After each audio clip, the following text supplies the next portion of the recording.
It doesn't matter if you shoot RAW or in JPEG, whether you're a professional making money from photography or an amateur who loves shooting at weekends. Today, I want to show you how to make and install your own custom picture profile.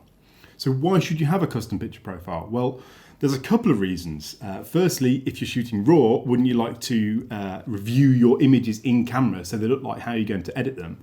Or secondly, if you shoot JPEG, this is about taking your images to the next level.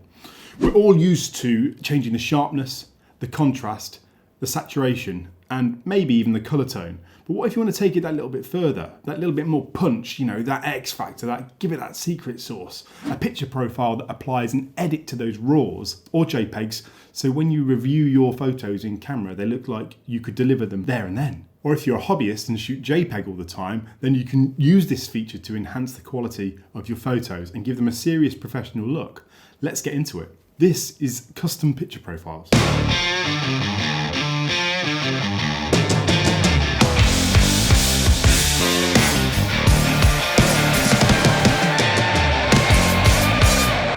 Hey everyone, I hope you're all good. Don't worry, this isn't difficult and the potential is huge. In fact, the first time I did this, I couldn't believe I hadn't done it sooner. It was really exciting because to have the image on the back of your camera close to how you would edit gives you a really good idea of what you're going to deliver to the client.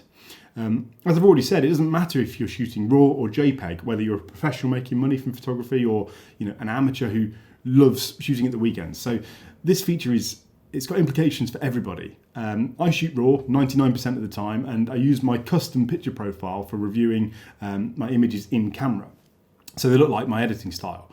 But I also occasionally shoot JPEG too when I'm photographing my family or kids, either in the garden or on a day out. I love photography, but I also don't want it to cut into my personal family time. I want the images I make on a family day out to be ready to use and print straight out of camera wherever possible. They don't need to go through the same rigorous editing process as all the professional photos.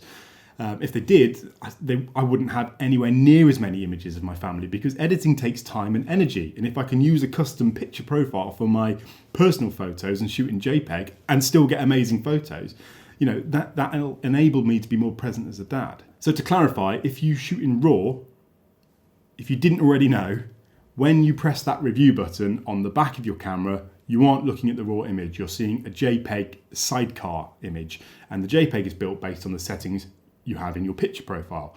Then, of course, when you import that image into your editor, what you see is the RAW file. So RAW shooters, this is only about reviewing images in camera. It has no effect on your RAW files. It's about visualization, about staying in the zone on a shoot. And also, it's nice to be able to show your clients a few sneak previews that look mint. JPEG users, this is about taking your images to the next level with free software. I'm going to use my Canon 5D Mark IV for this, but the procedure will work for any camera. If you've got a different brand of camera, I'm sure you can do that too. So firstly, you need to download Canon's EOS utility. You select your camera, your operating system, download and install. Next, you download and install Canon's picture style editor. Again, you need to select your camera and operating system before you install. But these steps are very quick and easy.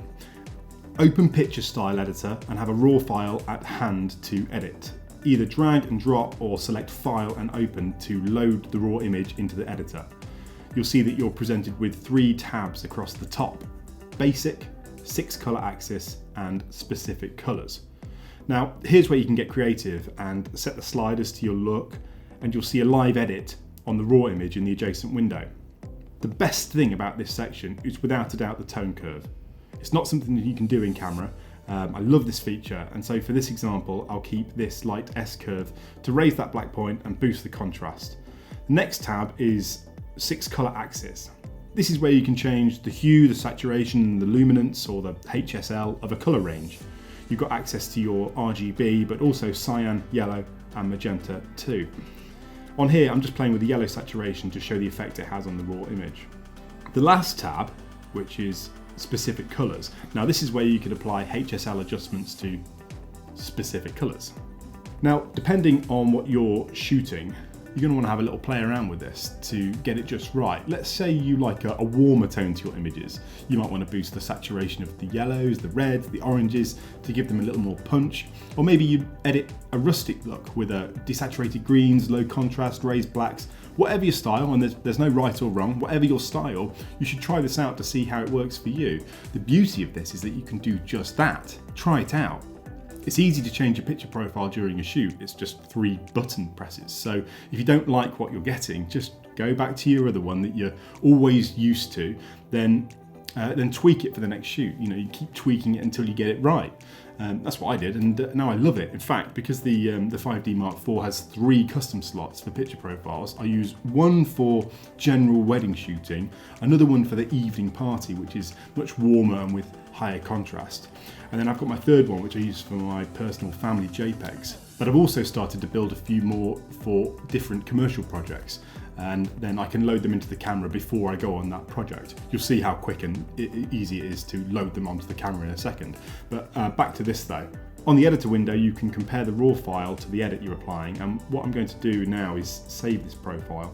I've already done a light S-curve on the basic tab that raised the black level and gave some extra contrast. You saw me do that a second ago, and I'm also going to give a slightly warmer look on the 6 color axis tab. I'm going to increase the saturation of the yellows. I'm going to leave the specific colors alone for this video. Next, you save, call it what you want, and add a caption, as this is what appears in camera. Although note that you only see the first 15 characters of this caption in the camera. So that's your color profile saved, and now all you need to do is load it into the camera. So you do this in EOS Utility. So plug in your camera to your computer using the USB cable, and the software should open automatically, but if it doesn't, just open it yourself. Hit Camera Settings, and this opens up a nice little menu where you can easily update your firmware and change other settings. I recommend updating your firmware actually, because, well, why not? And you can do that by putting a formatted CF card into the camera, downloading the latest firmware from the Canon site, clicking Firmware Update, and waiting 10 minutes. Simple. But back to the point. Click on Register Picture Style File, choose which user-defined slot you want, open the file you saved earlier and load it in, click OK. Easy! So in the camera, all you have to do now is select the profile you made and go and shoot something. So I've got 2 pictures of the same beer can here, one with the standard picture profile, one with my shiny new custom one. It's difficult to appreciate this fully as I film the back of my camera, so you'll just have to take my word for it, but it does make a huge difference seeing the image in the style that I might deliver in. Obviously, when I import these images into Lightroom, you're not going to see a difference between them because Lightroom shows you that raw file. But if I apply a quick edit, this is more like what I saw on the back of the camera. Increased contrast and a bit more warmth and saturation and a slight tone curve. You can see in the histogram that raised black point.